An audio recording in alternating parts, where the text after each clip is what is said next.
Elara lived a simple life with her family in a small, worn-down cottage. Money was always tight, and every day was a struggle for survival.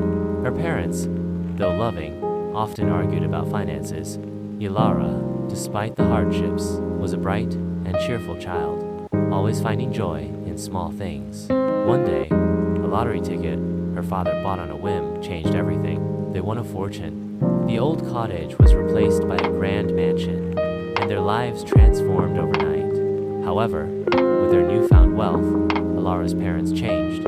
They bought expensive clothes and jewelry, showering attention on their friends and relatives, but Elara was largely ignored. Her simple dresses and quiet demeanor seemed to clash with their extravagant lifestyle. The once close-knit family was now distant and cold.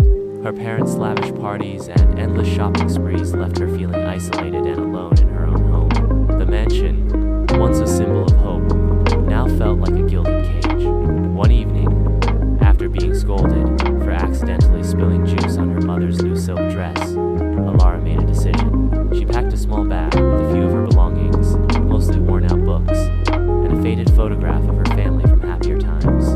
Under the cover of darkness, she slipped out of the mansion and ran, leaving behind the wealth and the family that had become strangers.